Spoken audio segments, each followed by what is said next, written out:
Good afternoon, everyone, and thanks so much for joining us. Welcome to today's webinar where we'll be taking a look at what's new for ConstructionOnline, our award-winning project management software used by over 750,000 of you all over the world. I'm Holly Gibson, Senior Product Specialist here at UDA Technologies, joined by my colleague Jordan Davis, also Senior Product Specialist here at UDA. Hey everyone, how are you doing today? Hope you all are doing well and staying healthy. We're excited to have you join us. We really love getting to work with so many of you, and one of the things that we really love is hearing from you and hearing feedback and hearing about what you'd like to see coming next in ConstructionOnline. So today we'll really take a moment to go through and review or round up all of the things that we've added for this quarter. So this is our spring 2020 edition of what's new in ConstructionOnline. Yeah, we've had a pretty regular series going recently, Holly, over the past couple of quarters, maybe even longer than that now. With each new quarter comes a slew of updates, and we're really, really excited to show off all the things we've been working on. We've got some really high-impact enhancements added into ConstructionOnline, some things that people have been asking about, both large and small, for quite a while. We're really excited to see how you're going to start implementing these tools. Along those lines, we'd really love to hear from you to know what you're thinking about the new tools we're showing off today and really what you would like to see. For those of you who are maybe newer to UDA Technologies webinars or live streams with us, we really like to run an interactive webinar. We'd love to hear from you to know if you have any questions or you'd like to see something as we work through the different topics today. Take a look at the GoToWebinar panel where you'll see a section titled Questions. You can use this field here to send Holly and myself a message. Our colleague Sydney Dorsey is standing by on the keyboard to both flag the questions, let us know, and really keep us up to date on the questions that you have. Go ahead and give it a shot. Send us a message of who you are, which company you're with, and really what you're excited to learn about today. We'll keep an eye out for it, and we'll be answering your questions as we move through. And with that, let's get started. Yeah, let's get started. So we do have a lot of great things to share with you guys that are newly added to ConstructionOnline. Just a preview of what we'll be covering today. We'll be looking at our new advanced change orders. So this is going to feature multiple line items, new ways to mark up your change orders, and more enhancements. We'll be looking at our brand new checklist feature, which is really a great way to ensure that your jobs are running in a really orderly, structured, process-driven way. It's a recipe for success, really, that you set for your company and for your projects. We'll also look at some new tools and enhancements that we've added to our ConstructionOnline estimating platform, including new ways to do markups related to your classifications, lock down your estimates, some other great new options just for creating estimates even faster and easier, as well as some new reports that we've added into ConstructionOnline to give you a breakdown of some specific items like time tracking or enhancements that we've added to reports within your estimate, like purchase orders, as well as some additional big picture reports to help you see as a company how your project values are broken down over things like your categories or different stages. So we're really excited to cover all this. We'll be hitting on each of these, and as Jordan mentioned, look forward to hearing your questions as we go through. So definitely send us any questions, and we will try to get to all of those if we can as we're moving through, or as many of those as we can today. So let's go ahead and dive in and get started. So I know, Jordan, one of the things that you and I were both really very excited to share with everyone today is the new advanced change order feature. And this is certainly something that we see as a huge benefit to really anyone who's making change orders, but it's also been something that we've seen clients really ask for over the last year or so.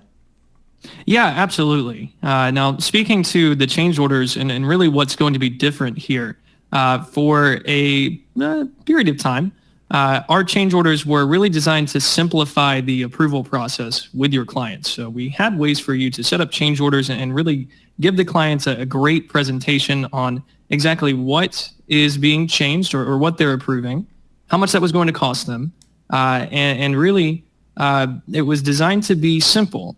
Now, with that simplicity, though, there was somewhat of a trade-off. And what we found over time was that as our clients grew and grew in terms of their own success, and as we continued to take in feedback, we learned, well, not only can some clients handle the complexity, but some clients need that complexity. Some clients need a detailed breakdown for change orders, and sometimes the actual build out of a change order involves multiple different parts, multiple different divisions, multiple categories throughout a project. And so, well, we listened to that feedback, and we've put together what we think is still a simple to use platform edition to really build out a change order, but to give it the detail really required to execute on larger scale changes to contracts or to larger scale scopes of work. And we're really excited. Now, if you've used the change order system in ConstructionOnline before, this first part is going to be really familiar to you. It is. So you'll notice that really to access the new advanced change orders, we're going to start from the same place. So there's nowhere special that you need to go. We've just built this right into the process of creating a change order. One of the things that we've seen is that as we've added more advanced enhancements to estimating, you guys have also asked for similar advancements on the change order front as well. And so that's really what we'll be taking a look at today. Now, as always, you'll notice as I've clicked here to just start up a new change order, it's going to automatically create that change order number for me. And I'm going to just give the change order a name. Now, one of the things that we have done over the last couple of quarters, outside of the changes that we'll see today, are add in a little bit more information that you can track when you're creating the change order. So things like change order reasons, change order types, and then things like tracking a submitted date in addition to an approval due date. This just gives you a little bit more tracking capability. I know for some of you, we've seen that you may have change orders that value in excess of what the initial contract even was. I've worked with clients who have 50 or 60 change orders on a single job, and sometimes much more than that. And so when you are dealing with a lot of changes, it can be nice to track why those changes are happening, or differentiate between different types of change orders, things that maybe come up because an owner wants a change, or just a change in scope due to extended design development, or maybe challenges that were encountered on the job. So this just gives you a way to really come in and track those differences, in addition to the other things that we would normally fill out here. So we're just going to call this upgrade to the entryway. And then you can give a longer description here in this description box if you like. Now I'll go ahead and choose today as my submitted date, and I can assign an approval due date as well, which really gives my client a deadline for getting this change order approval back to me. So we'll give them until Monday to get that done. And we'll say that this is going to really add 7 work days onto my schedule. Now the next step is where you'll start to see some of the biggest differences. Now you still have the option to do a lump sum change order. So we'll take a look at that first. This works very similar to the way that it always has. In this case, all we're going to do is just assign a cost, and then we can assign a markup if we want and link this out to the estimate. So very similar to what you're already doing. But if you want to take advantage of some of the new advanced options to create a detailed change order, this really gives you a place where you can come in and for this particular change order, let's say we're upgrading the entryway, so that's going to involve that we're, maybe upgrading the doorway that we're doing. There's probably going to be some framing work involved. Maybe there's a moving of something on the electrical side. So you can really start to build this change order out to account for things like additional materials, upgraded materials, additional labor that might be needed. And for each of these lines, as we're building them, you do have the ability to come in and assign a classification. You can assign a cost code if you're using those.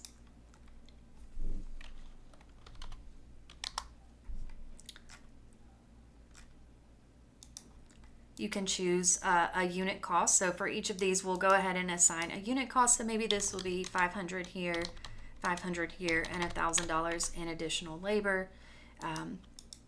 Units are available, as well as, of course, quantities. And then you can also come in and do a separate markup for each line. So one of the things that we've heard is that many of you guys And I think this is a best practice, might mark up your labor at a little bit different rate than you mark up your materials. So you can take advantage of being able to mark those up separately, or you could apply the same markup to each line. That's really up to you. And you now have more options here as well, the same as you'll see in the estimate. You can do a dollar amount markup, a dollar amount per unit, or a percentage-based markup, which is what I'll do with mine.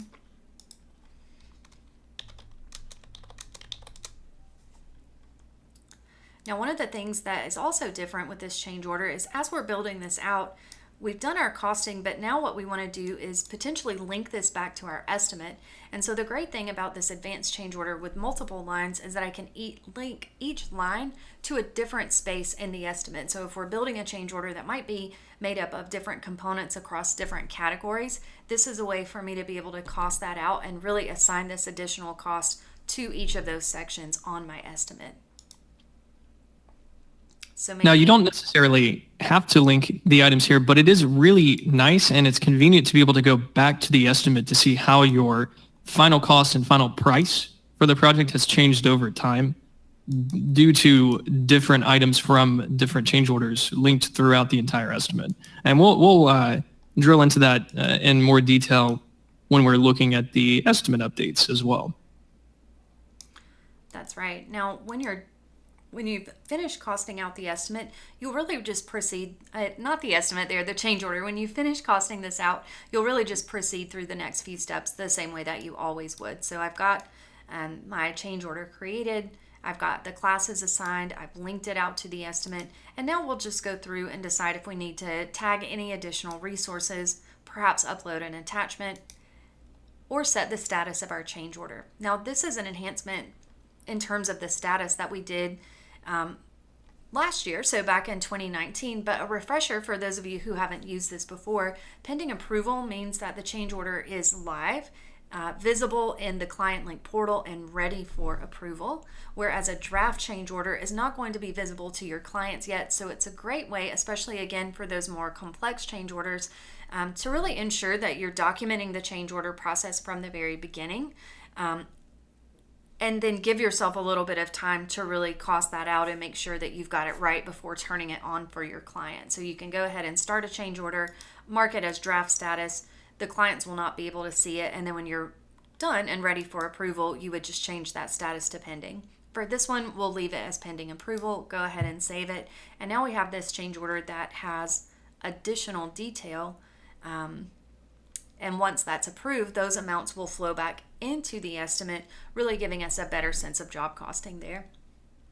Yeah, directly inside of the estimate. Now, you can keep up with the information on the change orders page, but we really do think that our team has done a great job of making it very readily apparent how change order costs and change order prices are affecting and updating within the main estimate. And again, we'll get to that in a moment. That's right. So one thing to note is that change orders that are pending will not show in any of the costing for the estimate. So you will be able to see pending change orders, but they're not going to affect any of the costs throughout the estimate until they're actually approved by the client or approved by you on behalf of the client, which is what I'll do here. So very often clients will be going into their ClientLink portal to make those approvals, and when that happens, you'll be notified immediately when the change order is approved. But if you need to go in and manually mark it as approved, or perhaps you get a different type of confirmation from the client, you can, as the builder or contractor, come in and do that yourself. So I'm going to go ahead and approve this one, save it, and then we'll head over to our estimate and take a look at some of the changes there. Well, and something to highlight here, something really exciting that you can do is if you're using the mobile app, you can actually tap the approve button while you're with the client or someone who has approval authority for a project, and actually flip your phone around and have the client sign off on the change order on the spot. Yeah, it's a great way to get an approval, right then on a change order that you need to get something done maybe quickly. The client can just sign it. Now, if they sign within their portal, kind of not on your phone, but just kind of go into the portal themselves, they'll also be prompted to enter a signature. So you're always going to be capturing that digital signature with with those digital approval types there. And what you'll notice here is that now when we come to our estimating section, I can see that for this estimate, I started at a certain amount. I can see how much of my estimate is selections, how much are those change orders that we've added, as well as how much of that is my overhead and margin. And the change order will show up for me on the estimate, and we'll go ahead and just jump into a full screen mode here to get a little bit of a better view. But the change orders, once they're approved, will start to show up in my job costing view so that I can see change order costs that were added. So I think we did some of this in our framing category. So I can see that for framing labor, we've added an additional $1,000 here and an additional $500 here for wall framing materials. And I think the other $500 for me was in my exterior doors and windows section. So that's just going to show up right here on the estimate.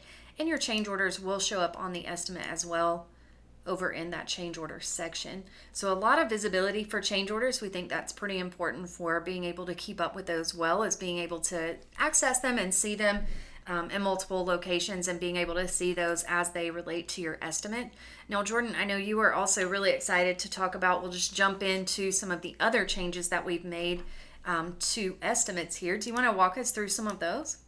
Yeah, absolutely. One last thing to point out before we move too far away from the change orders, though, in some cases, you might have noticed there were sections where we didn't actually have an original budget for a different item in the estimate, but the change order was applied nonetheless. This is why I'm a huge fan of recommending that companies leave empty line items in their estimate and just hide those items until and unless you need them for a change order down the road. Just a helpful tip. Don't actually delete anything out of your estimates for your projects because they might come up again. Now, moving over to the some of the new additions and enhancements to the estimating platform, we've added a lot of new convenience options or different settings that you can access from the settings menu for an estimate. Now, these might seem small at first, but they end up playing out and really building in a lot of efficiencies across the board. So if we take a look inside of the estimate options menu, we'll see there's a few options here. One is for setting custom units. Not quite the focus of today, but is a somewhat recent addition. But today we're really going to be focusing on the expanded estimate options, starting with settings here in this menu. In the past, you might have needed to set individual classifications or individual units for different subcategories in the estimate, but we found over time that a lot of companies will group together like items with other like items in their estimate. So for instance, they might have an entire subcategory devoted to different material parts for their estimate that they'll itemize out. The same is true for different labor items, different labor rates. What we found is that even though you might have multiple items inside of an estimate, they end up typically grouped together within different subcategories. Now, with this in mind, we've added a few options for enabling uniform units and uniform classifications. Now, I'll show you how this plays out in just a moment before we move on or before we move too far ahead, but this will actually let you set one individual item in a subcategory to a specific unit or a specific classification. Let's say for labor, for instance, let's say we'll head over to framing and we'll take a look over here. Let's say we're going to set this as a material classification.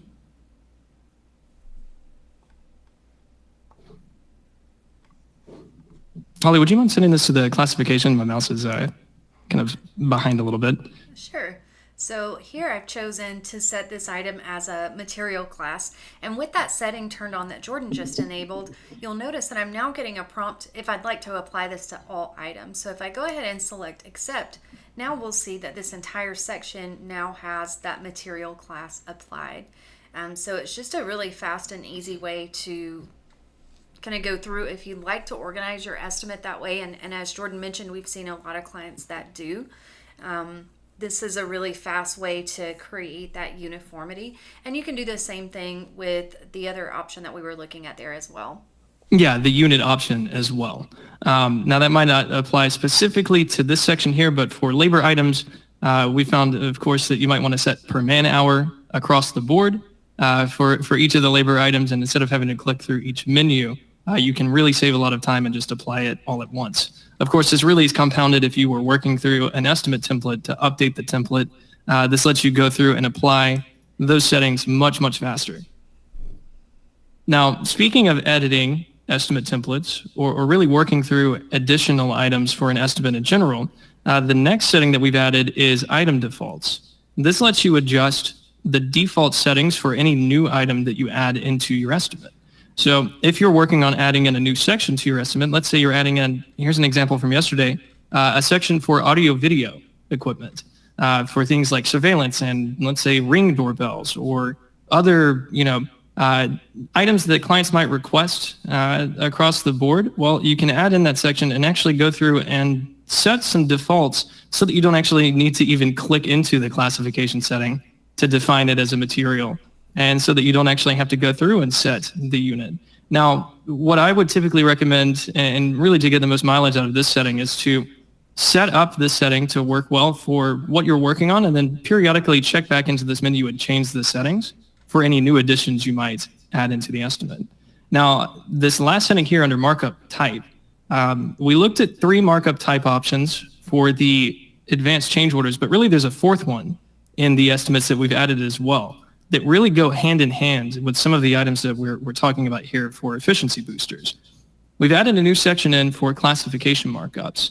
This lets you define a standard markup rate for each, or a standard markup percentage for each different classification type throughout the estimate.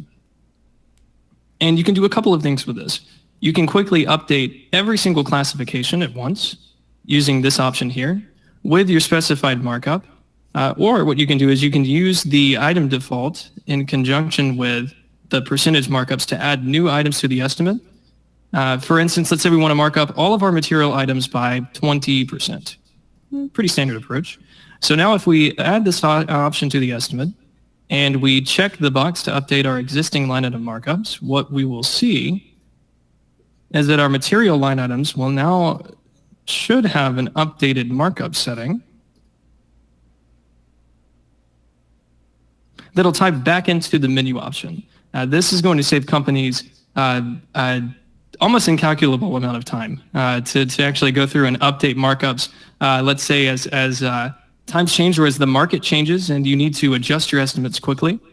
This gives you a really, really quick way to go through and make sure that the markups throughout your estimate are 1, up to date, and 2, consistent across the board to make sure you're not leaving any money on the table or forgetting to mark up a specific section of your estimate. And finally, an estimate option that I think people want, but they're not really sure how to ask for in some cases. Holly, we've had a lot of permutations or variations on the way people will request this feature, but I think that the estimate lock function, while not boosting the efficiency of building an estimate, can really save your company hours of time when it comes to making sure that your estimates, once locked down, maybe under contract or set in a state that you don't want them to change, well, you can, relax and not be worried about letting your team see the estimates. You can actually lock down the estimate and make sure that people can't edit anything. There's a lot of granular control here. Things like locking item names, especially important for accounting integration uses. Things like locking the cost to make sure that your base cost never changes. All the way down to locking things like classifications or locking the markup on an estimate. This lets you make sure that your sales team can work inside of an estimate, but maybe not adjust the markup to try and win a deal they might otherwise, be able to bring down somewhat, and really putting your company in a sticky situation. Yeah, that's right. We at UDA, so we've got a lot of years of experience with estimating, and these are some of the questions that we've seen come up time and again over the years, both when we look at the markups and when we look at the estimate structure in terms of being able to lock it down. You want to be able to give your team access, but it's nice to be able to control a little bit. And there's a couple of use cases here that are really great. One is, you get the contract in place. Maybe you just lock down the estimate, and really at that point, the only changes that can be made are change orders. So no one's going to be looking at the estimate and accidentally change something. No one's going to adjust a number. You really have the ability to kind of lock that down. So that anything you need to do is going to be a change order at this point. It's also really great for setting up templates, because a common use case I see is that maybe per certain type of work, it's helpful for your sales team to have this access. But maybe we want to lock in a unit cost and have them more so updating a quantity or markup percentages to kind of come to the, to the right cost for that particular job. And that's one of the reasons why you see so much control here, is because there's a lot of great use cases. It's not one size fits all. So we see people doing a lot of different things with this. Jordan, like you mentioned, for anyone who's using accounting integration, the names of those items are really important. We don't want those to change. And so locking that down structurally is great, because you can give the team the flexibility to add in certain things that they need or to adjust some of the costing without interfering with that accounting integration by, again, accidentally or maybe just inadvertently sort of not realizing that it's important not to change the names of those categories and subcategories, going ahead and doing that. So it really gives you a great way to set the team up for success by creating a good estimate template and then locking in some of those items that you just don't want them to be able to change. Or sometimes for yourself, if you guys are like me, sometimes you're multitasking and maybe you just want to put a lock in there so that you don't inadvertently change or adjust something. So all sorts of great uses for this. Now, if we go back and look at those class markups, one thing that is a common question that we get, and I see a couple of questions coming in here, is that these classification markups are meant to work in conjunction with the other markup types that are throughout the estimate. So it's really not an either or, the class markups or an addition. And when you're putting together your estimate and looking at how you want to do markups or set the margin for the project, you can choose to use only the class markup. So you could really go through and assign everything to a classification, go ahead and use the classification markups and let that be the primary way that you're applying or adding that markup to this project. You can also use it in conjunction though with that company overhead and margin tab. So what a lot of companies will do is set an overall margin for the project, but maybe for labor items or subcontractor items or really any of those, maybe for equipment rentals, that you just need to apply an additional markup over and above what is set in your company overhead and margin section. So you can use those in conjunction with each other to set a nice baseline markup for the entire job, and then use these class markups as a way to apply an additional markup for certain classifications. And then of course you can also, as Jordan has gone through and done, adjust some of these to be slightly different. So if you needed to fine tune even more on the markup front, you could come in and choose certain line items and mark those up separately as well. So if you needed to, maybe for this one particular type of material, you don't want to use your standard material markup, you want to adjust that and use one that's 10 points higher, or that's maybe a flat dollar amount, you can really come in and do that easily. So a lot of fine tuning here, and these advanced estimate tools are things that those of you who have already started using these are really just loving the flexibility and power that this gives you with ConstructionOnline estimating. Well, and not only the flexibility, but the time savings. This really is something that can save an estimator, hours as they're working through different items and building out estimates. And really, again, pointing back to the templating system, I know we drive this one into the ground in some cases, but this can give your team such a flexible tool quickly. And once you have a really robust estimate built out, then you do the work of putting that estimate into proposals instead of having to go through and click a field over and over and over again. Yeah, it really streamlines the process. Now, one of our other new features is also one of those items that is great for streamlining, great for time saving, great for keeping you on track. So we'll actually jump over and take a look now at our brand new checklist feature. So that's going to be located within your project tracking area. And you'll notice that you now have a new option here called checklists. So if I go into that, what checklists are is you can think of these as like a workflow or sort of recipe for success that you can set for your project. You can create multiple lists per job, so you can have checklists that serve different purposes. Like, for example, here I've got a project startup checklist, which is just a nice administrative workflow to help me remember what I need to do for clients every time a project starts. So I need to go ahead and activate their ClientLink portal. I need to remember to upload the plans for them. I need to remember to upload a payment schedule so that we can confirm that. So I can go ahead and checklist this out, and then this can now become part of my job template so that every new project added into Construction Online will get this same checklist and any others that I add in. So you could have the things that we see people using most often, but Jordan, chime in here because we see so many creative uses. Could be things like checklist for a job startup. Could be things like inspections that need to happen along the way, checklists to address certain sections of the project, so like a safety checklist to really address that safety side of things, or quality assurance checklist. And sometimes we'll even see checklists sort of duplicated so that project management and quality assurance are kind of coming in and looking at those. So there's so many things that you can do here in terms of how you would structure these checklists.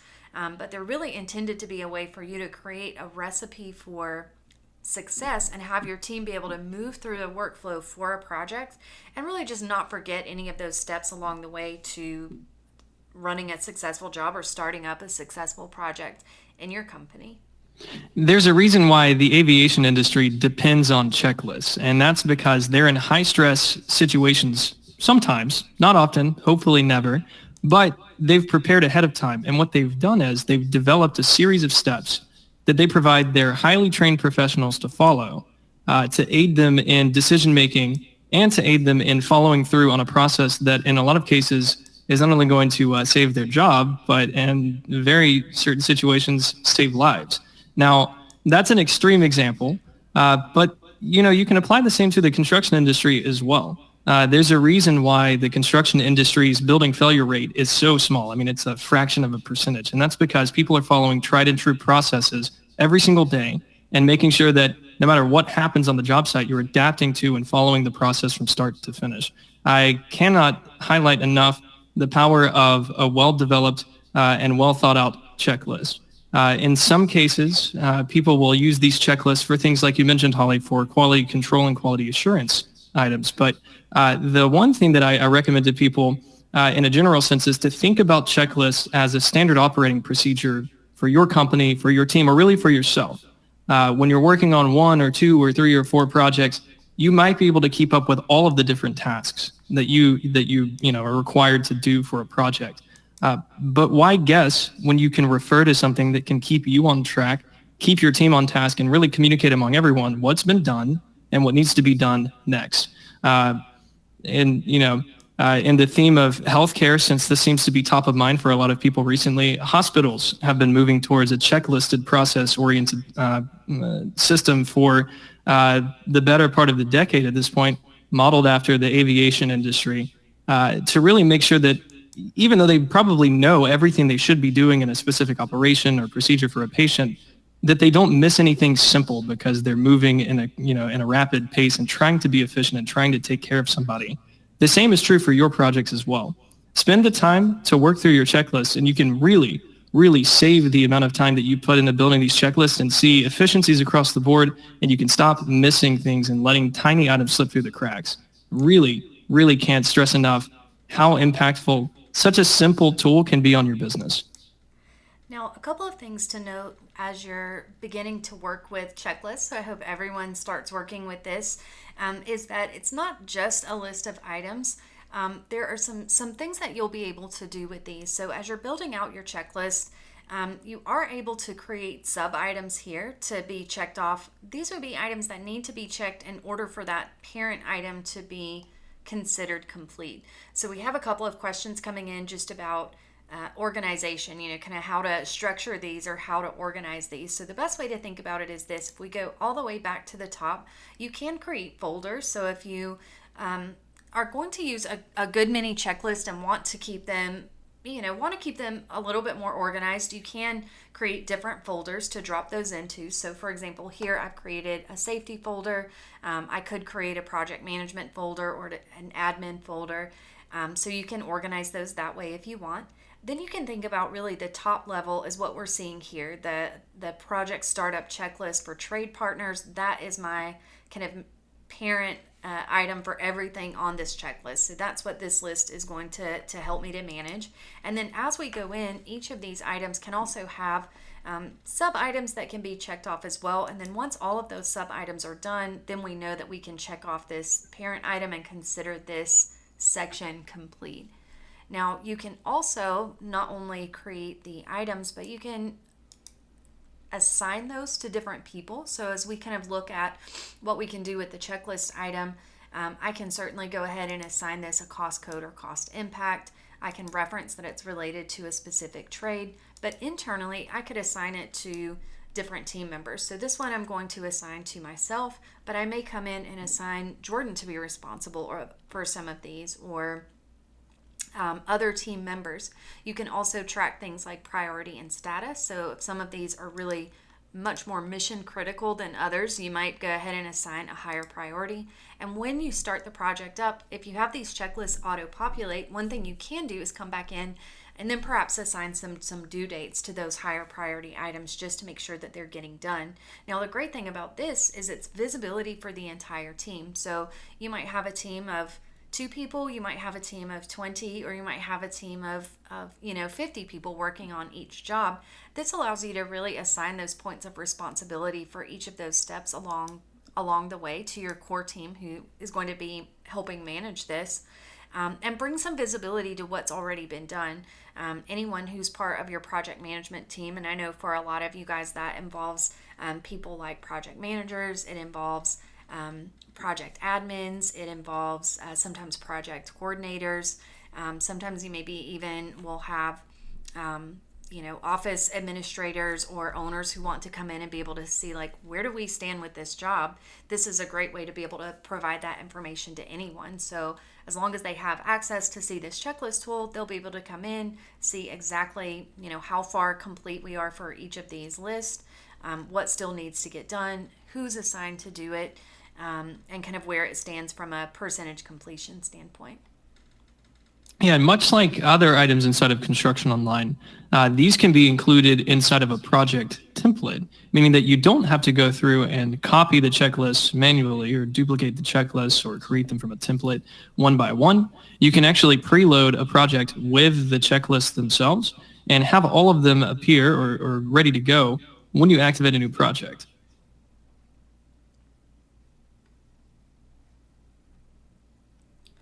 Now, as we move on and it looks like we've had, just kind of checking through, it looks like we've had some great questions come in about checklists, answered almost all of those. And do have a couple of people asking, if we have a library of prepared checklists that we could share as a starting point. And I do have a couple of workflows that I can share with anyone who's interested in seeing those, that you can just kind of use as a starting point or to get ideas about structurally, how you want to set this up or what you'd like for it to look like. Unlike some of the other checklists that you'll see, in most cases, these are pretty specific to the operating procedure for each company. So it's really good to look at, other checklists and get some ideas and then think, how does this fit with my company? And how can I really, do I need to make any tweaks here? How can I, incorporate this into what we're doing every day? Yeah, and if you really want to dive into the wonderful world of checklists, I highly recommend a book titled The Checklist Manifesto. If you have some downtime and you're looking for something to do, and you're getting a bit stir crazy and you're looking for some light reading, take a look. Look at the book. It's a great book. Now, as we kind of jump into some of the other new things for ConstructionOnline that we wanted to show, we'll move away from checklists for a moment and actually jump into our reporting section. So some of the things that we try to do on a really regular basis with ConstructionOnline, there are a few of those. One is we're always looking for ways to improve efficiency, improve speed throughout the system, as well as add new reports for you guys as well. So we know that the output from ConstructionOnline is really important. Now, I've headed over to my scorecard and reporting section here. So this gives me a number of different reports that I can come in and pull. You'll also find report sections within each section of your project tools that you're working with as well. So you'll see these sprinkled throughout, but some of the ones we want to highlight right now are really specific to this company reporting section, because we're not looking at just one job. We want a place where we can look at several jobs together, kind of side by side. So we'll look at some of those financial reports and give you an idea of what those look like as well. So the first one here is going to be your project value by type. So this really is just going to allow us to come in and create a report that will break down all of my projects based on the type I've assigned to that job. So when we're creating a new project, we can assign it to a type. So my types look like what you see over here on the left side. So things like commercial, light commercial, multifamily. So if we want to see, well, how do my jobs really break down across all of those types or categories, this report is going to be a great way to do that. I'm going to exclude my archive projects. But go ahead and keep my projects with no value so I can see which ones they are, and we'll let the report go ahead and pull for us here. Now what this is going to show is a breakdown of all of the projects, all of my project types, and it'll show me really quickly, okay, so for each of these job types that I've got loaded into ConstructionOnline, how many projects do I have? What's the total value of those projects? What's the resulting average of each one? And then percentage value of all my projects. So I can see that from a financial perspective, light commercial makes up about 16% of my work. Commercial makes up about 33%. And I've got a couple that don't have a type assigned. So that's an easy nudge for me to know that I need to go back and do that. Now, Jordan, I know that you work with clients all the time who are using tons of different project types and kind of using some of those organizational tools. Tell me a little bit about what you've seen or the different things that people are doing there. Yeah, absolutely. Well, thinking about this report, I was just talking with another company last week that was looking for a way to provide maybe monthly reports on updates of their company's value of projects to an investor team that they're working with. This is a really, really simple and easy way to pull that information without having to go project to project and to really pull that categorized report. I also was really impressed with the kind of the touch of that percent value of all projects line.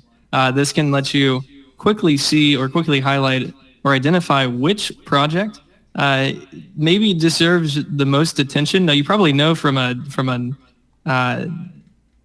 some perspective your larger value projects as compared to your smaller value projects. But I would wager that unless you were able to pull some type of report like this or do the math by hand, that you wouldn't know off the top of your head, well, this one project I'm working with or looking at this type of project here, that's actually making up a third of our business. Now, you might say, well, yeah, I mean, the majority of the projects that we do are commercial or light commercial projects, but do you actually know that it's roughly half of your business from a financial perspective? Chances are you might not actually know that off the top of your head. That's right. Now, we've also built in some additional options for this report, which will be coming live to your account soon, that I'll go ahead and show you a preview of. The first one is a similar report, but really grouped by stage. So another thing that you can do in ConstructionOnline is organize your projects by stages that you define. So for me, I've defined my project stages as estimating, in progress, design, and warranty stage. You can certainly create more than this, or you could create a couple of buckets, but really this is designed to be kind of a chronological view of the steps or phases that your projects have to go through. And this is really helpful and combined with some of the lead or sales management reports to help you see, how many projects do you really have that are in a certain stage. Again, we can see the number of projects, their total value and average value, what percentage that makes up for us. And it's easy to kind of see, well, what all is moving from a financial perspective through my project pipeline. Do we have a lot of projects that are in kind of a construction phase moving into warranty, but maybe not as many in an earlier stage? Do we need to look further at some of the things that we might want to bid on, or maybe just the opposite? Maybe you find that you're really loaded pretty heavily with a greater number of projects coming up than what you are currently working on at any given time, and that might help you, understand how to set up things like some of the tools in ConstructionOnline, some of the checklists, or even, use that insight to think about staffing or hiring or people that you might need to bring on. So you can really get a lot of insight out of running these reports and kind of looking at the bigger picture, health of your project pipeline. There's also a project value by category that will be coming soon. Again, very similar in terms of the way the report is structured, but this time we're really going by category. So here I've set up a few categories for my projects, dropped a few in there, and now again I can see that I have 5 projects in this full scope category, but only a couple in the other categories that I'm working with. And so this just kind of helps me see how that breaks down. And you can use that to make decisions moving forward about the types of jobs that you want to take, or maybe where you're not going after quite as many. So a lot of insight from all of these reports, especially together. If you run a couple of these and then look at those and analyze them side by side, you can really learn some insightful things about your projects and company as a whole. Yeah, and I think that's the key, is that you're learning things about the company that you might think but it's, again, just like the checklist from before, it's better not to guess at something. It's better to actually look at and keep up with the parts of your business that you might not have had as much insight into before. Now, outside of these bigger picture reports, we have added some additional reports in other sections as well. So for time tracking, we've recently added more of a summary report. So we'll go ahead and take a look there. And that's going to be the brand new company time totals report. And so you can still, of course, export those detailed timesheets to either Excel or export those into a summary based on project or based on a specific employee.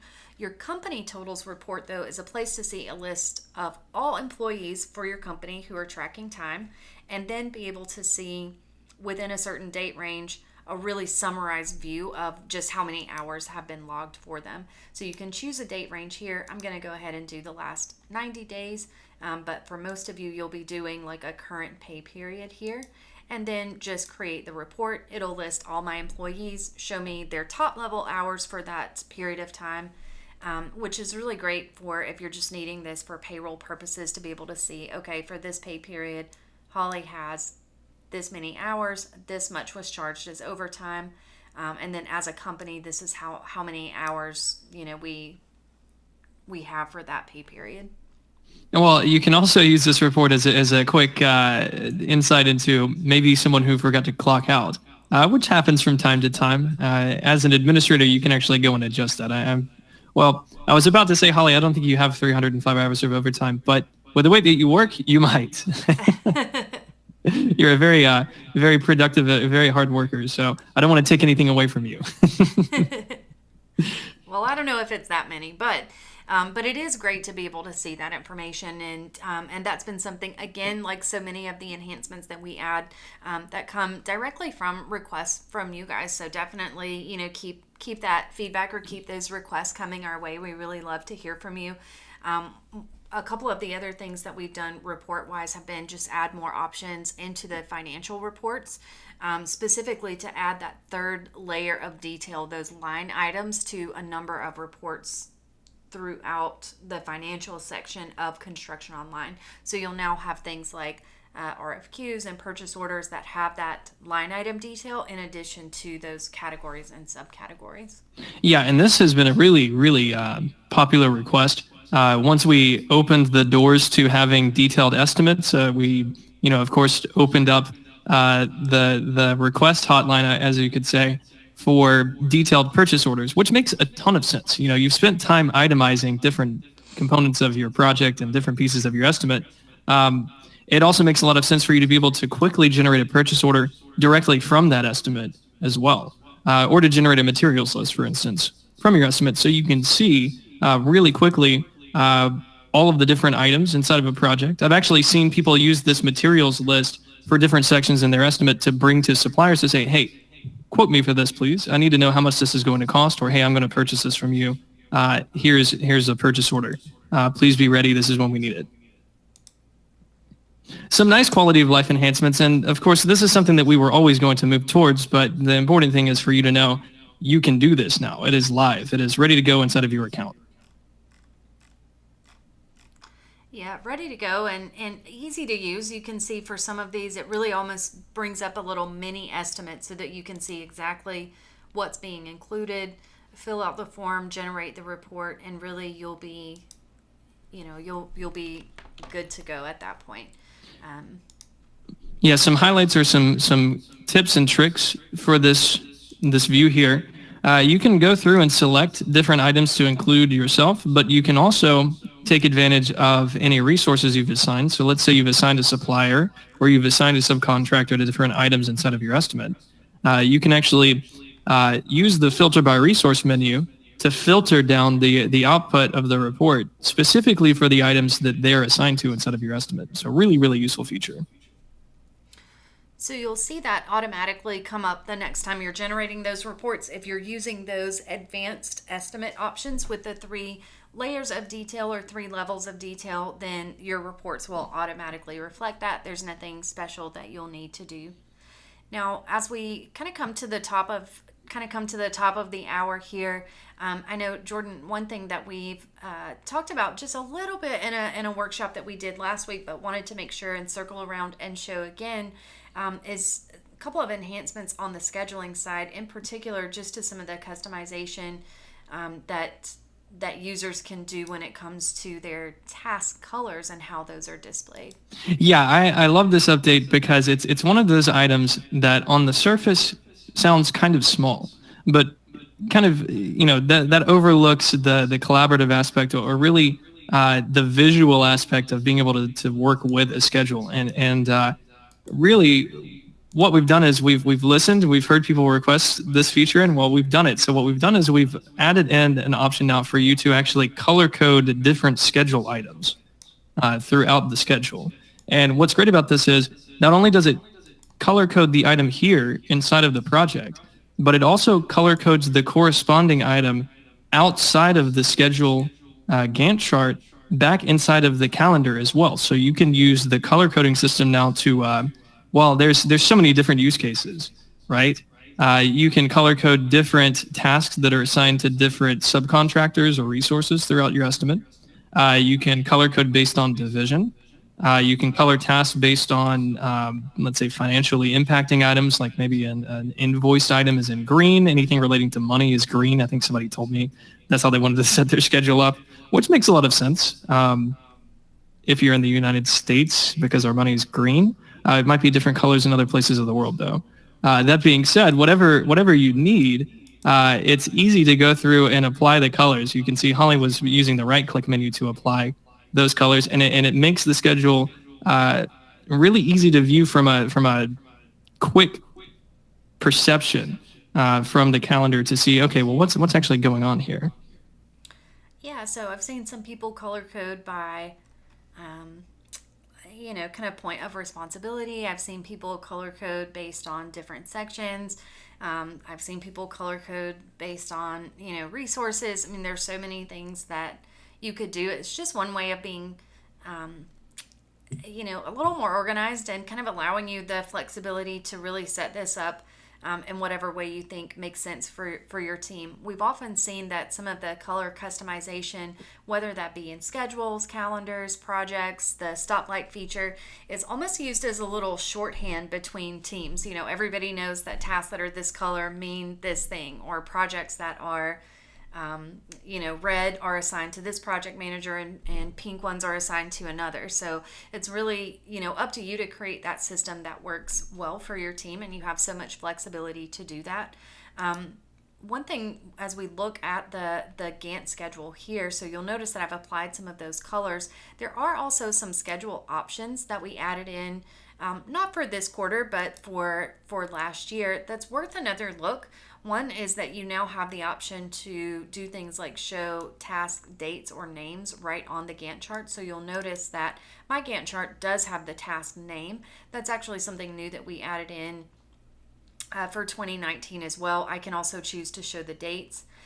You have a way to show and hide the columns that will display for you both in the Gantt view, which is what we're looking at now, and in your list view, which is another option. So as you're working with your schedule or getting things set up, you can actually turn some of these options on or off just to kind of customize, your view and your experience there. Well, and here's why you would probably want to do that.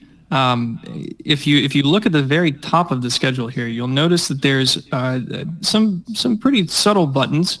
There's a plus and a minus button. This lets you zoom out on the resolution of the schedule. Now, unless you are some wizard at estimating exactly how long this duration is, this lets you look at the schedule in a summary view or a zoomed out view for let's say in terms of months, while still being able to see the start and end dates for the tasks. Really, really useful view enhancement there. Also, this is a subtle change as well, but also very convenient. You can actually click on an empty section of the schedule and drag in any direction to actually scroll the schedule around. It's really, really, really nice. It feels very intuitive on a touch screen as well.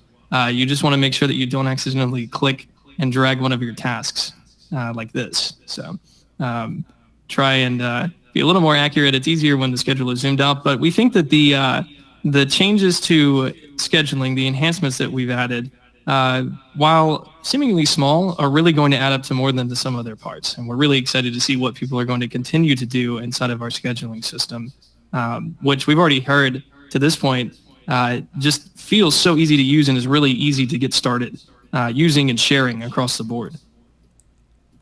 Now, we're almost running out of time, but I know, Jordan, you and I did have a couple of other things that we wanted to just make sure that we touched on before we wrapped up in terms of what's new in ConstructionOnline.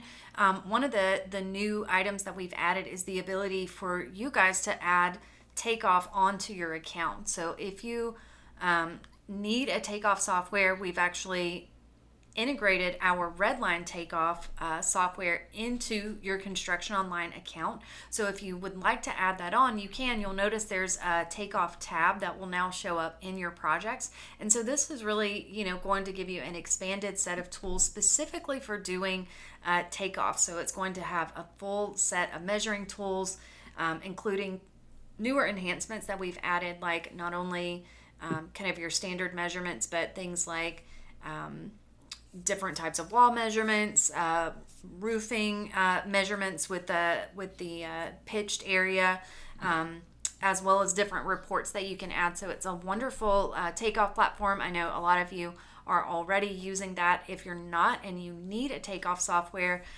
know that is something that we are offering, and we have some really fantastic things planned for where Takeoff is going next and how it's going to integrate into the rest of ConstructionOnline. I've talked to a couple of people this week who, despite my best efforts, just hadn't heard yet that we offered Takeoff, and we're really thrilled to know that not only was that something we were doing here at UDA, but that, our plans were to really kind of fully integrate that into ConstructionOnline from an estimating standpoint. So again, if that's something that you weren't aware of yet or are interested in learning more about, definitely, feel free to give us a call on that. It's a wonderful new software that we are integrating into ConstructionOnline, but made still here by our wonderful team at UDA, so completely in-house. Something else to note for those of you who have been joining us for previous webinars, we have released the update to Socket that we talked about. You can check for updates. Well, in your menu, it's going to be in the file menu in the top left.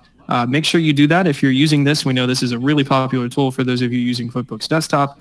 And of course, while not as flashy, we have updated some items inside of the QuickBooks Online integration as well. Some speed enhancements, some consistency enhancements, really keeping up with what Intuit is doing over in their platform as well. Things like being able to connect to their projects, quote unquote. which works out really nicely. It works really well hand in hand. So almost more new things than we can cover in an hour, but since we are out of time, we do thank all of you so much for joining us today. It's been wonderful having you with us. We hope that you will join future sessions. We are adding more workshops regularly just to account for your feedback and demand, and really asking us, hey, can we have more classes? Can we really jump in and learn even more about how to use ConstructionOnline and ConstructionSuite? So that's really what we're working on for you guys. Our next class will be on Tuesday at 1 p.m. Central Time, and on that workshop, we'll be taking a look at how to get your subs on board with TeamLink. So we'll really look at how to set up your TeamLink portal, how the permissions work for that, how the communication piece works for that, and some ideas really for making it easy to use. So that will be our focus on Tuesday. We'll be adding in more classes soon. And as always, if there are subjects that you'd love to see us cover or love to hear more about, feel free to shoot over a chat in today's webinar or send me an email afterwards. We'd love to hear from you.